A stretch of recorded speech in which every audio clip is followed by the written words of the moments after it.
All right, so I am Miss Farood. Today we are going to be looking at specifically the tool Lumio and how we can use it to increase student voice during lessons, how we can get them more engaged.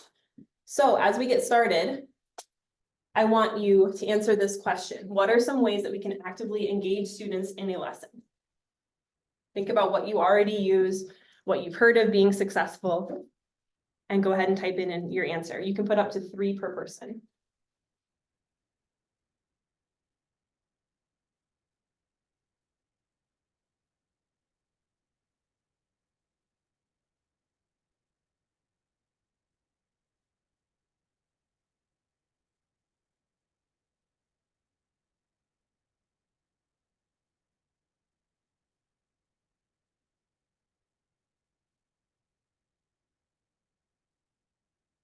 I'll give you about 20 more seconds to get at least one idea out here.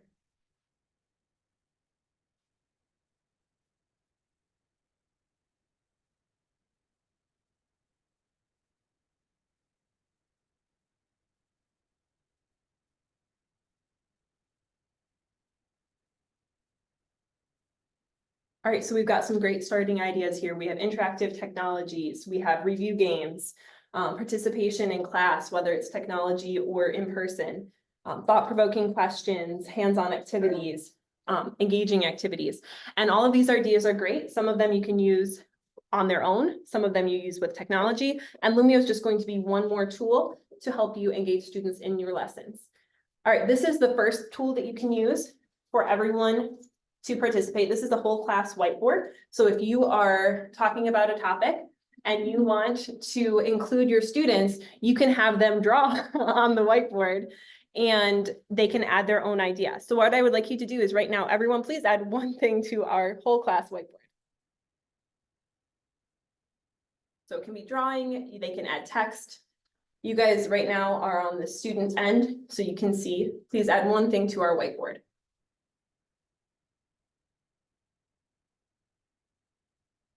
You can see what the experience will be like for them.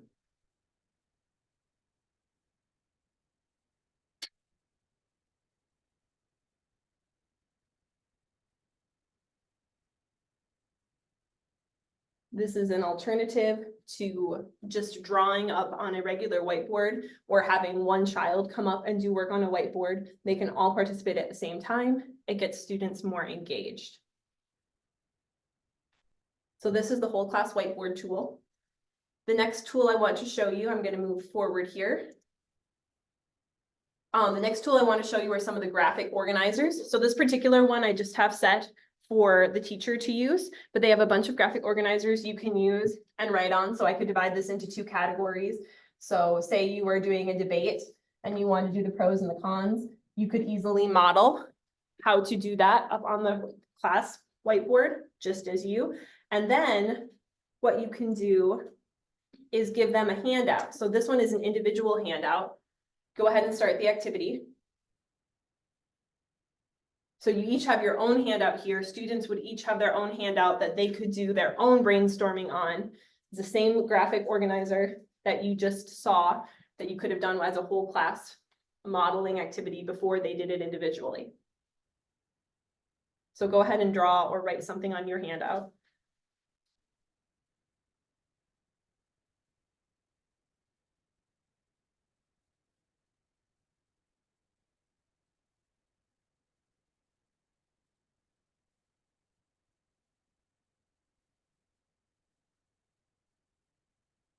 And then what you can do as a teacher, I could pause the screen. If I didn't want everyone to see, I could pause the front screen and I could go in and check each individual person's work. And then if I found someone whose work was exceptionally good, you can ask them, hey, Megan, can I show yours to the class? Yes. Okay, and so then you could click on it and you could say, this is what Megan's doing, and you can talk about what they're doing well. It's a way for everyone to participate at the same time. You can easily keep track of their progress, what they are understanding, what they are not understanding, and then you can show samples easily instead of having to use a document camera and take physical paper and show it or have them share it with you. It's all right here. All right, I'm going to move back a slide. This is the shouted out activity like we did at the beginning. You can do this for any topic. It's a great hook to get people engaged in a lesson. I'm gonna go ahead and start it. This is one I have to start for the class as the teacher. You would have to as well start it for your students. And for this one, I want you to type, what is a topic in technology that you still want to study, that you want to know more about? So go ahead and add your post-it note here. You could do this for a variety of activities. You could use it for brainstorming. So if you wanted to talk about what are possible topics we could do for an upcoming research paper, you could have them brainstorm and add it to the whole class shouted out activity here. You could have them, you could have like a listing review activity, list as many generals as you can think of from the Civil War, and they can put them up on this board. There are a variety of ways you could do it. You can use it as a hook to think about what's something you already know. Think of a KWL chart. What's something that you know about birds before we start the birds unit, and they can put it up here. It's a way that every student has to participate. You can see if someone is not participating, it's obvious. You can check their names. You can see how much they're participating, and it's a good way to get everyone involved in learning. I'll give you guys about 30 more seconds to add anything to this board.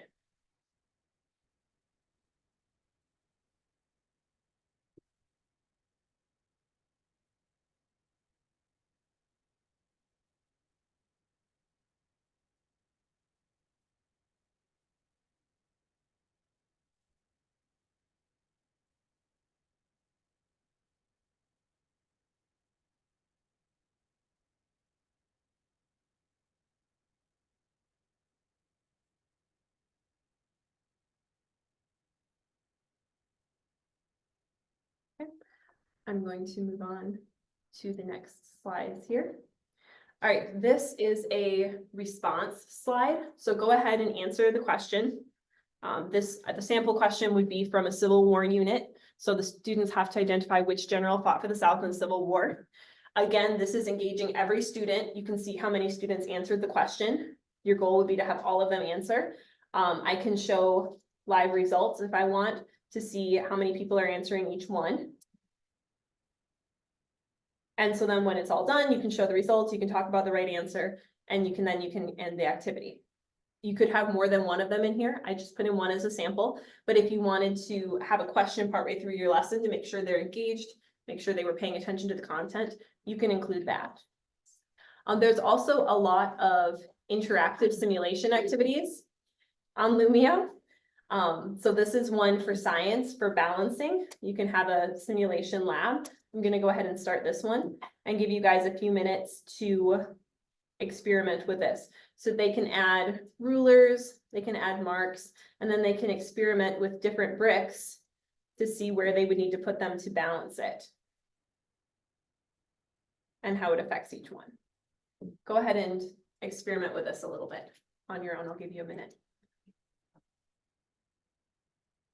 There are a variety. If you are teaching science or math, this is a great resource for you, these interactive lab simulations, especially if you don't have a lot of hands-on supplies that they could use.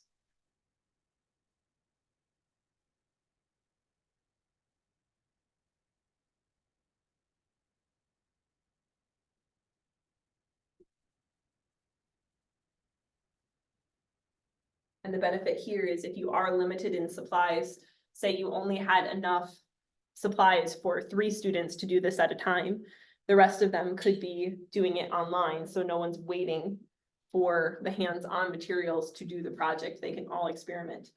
Again, the goal here is to get every child engaged, every student doing something with the material. This is an easy way to do that.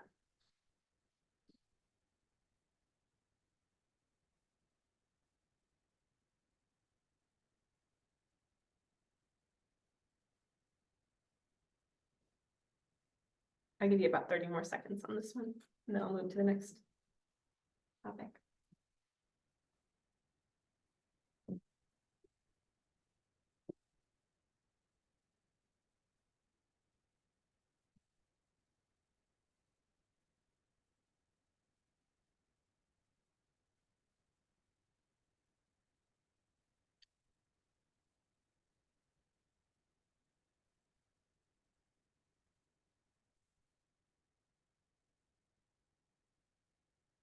All right, next page. So these are now, the last couple of slides here are games that you can put right into your slides and have students interact with. So if I hit start here, this is a memory match game. This particular one is designed for lower grades. So you can each go ahead and start it and see what it looks like. This would be designed for probably a kindergarten class where they are trying to match the uppercase and lowercase letters. That gives them individual practice. And then once they find a set, that they'll stay flipped over. So this is one of the kinds of games. You can put any things together for this match. So I chose an example of uppercase and lowercase letters so that you can see how this works with even younger kids. But you could have terms and definitions. You could have a math equation and math answer. So 2 + 2 is one card, 4 is another card. There are a lot of options that you can do. You can put your own information in to make this matching game. I'm going to move on to the next kind of game. I'll share these slides with you after so you can see what they're like. This is a rank order game.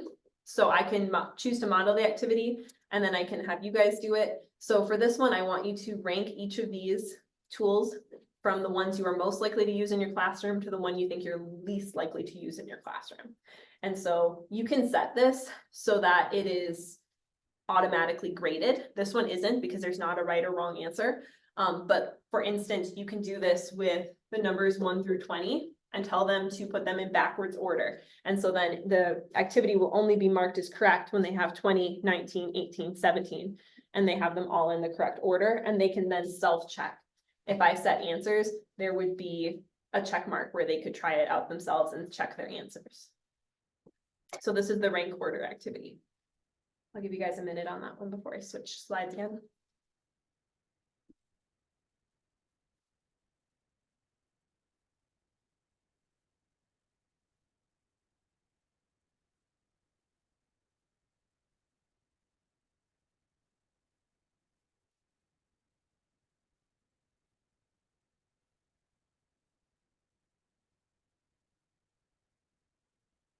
And this comes with the activity dashboard. So I could see if I was doing this with students and I wanted to make sure they all finished, I can see when they finish. I could see if somebody chose not to start it and go have a quiet conversation saying, hey, you should really do this.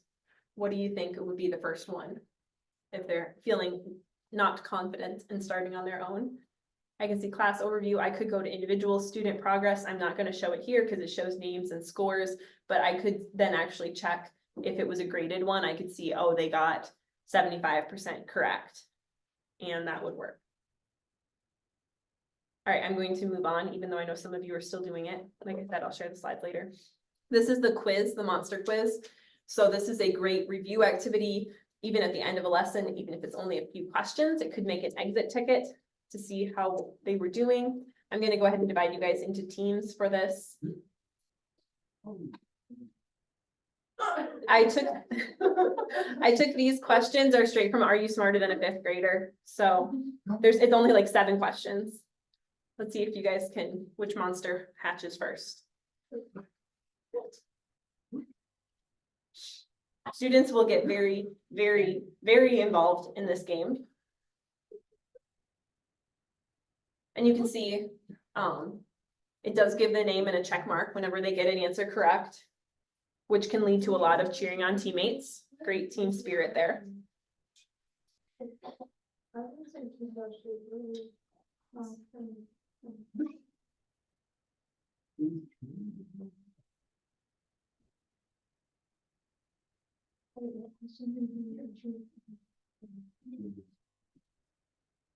That's true.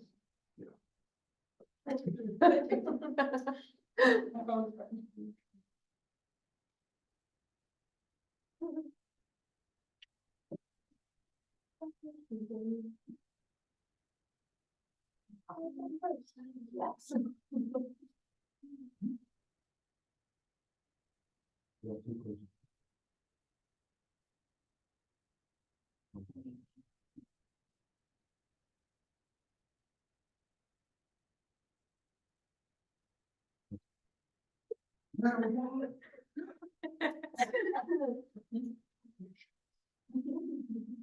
So this is a great way to get every kid involved, and if they're on teams with at least 3 people, they tend to feel less self-conscious about trying.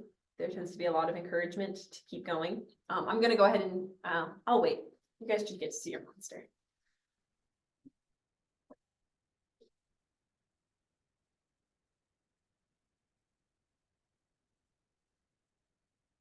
But yeah, this is a great exit ticket or review game. The kids will get really involved. Everyone is answering questions. Everyone is engaged. And so then we can see the team scoreboard and you have that. I'm going to go out of this for a second and just show you how to do some of these. So if you're in Lumio, it looks like this. You can import from Google Drive. You can import PowerPoints, you can import PDFs into this and create slides from that, or you can create new. I'm just going to do a new one to show you where you find this. So each time you add a new slide in Lumio, it's going to come up like this. This is where you find the interactive labs. Most of them are under this. You can put in a YouTube video. You can put in a graphing. If you're teaching math, there's graphing here that you can use. And then down here are most of the ones that I've done. There are templates. So things that you don't have to create for putting just your information in. And then the shout it out activity is here. The whole class response, the one question we did was here. And then the game-based activity all the templates are available here. We just did a few of them, but there are several that the kids can do.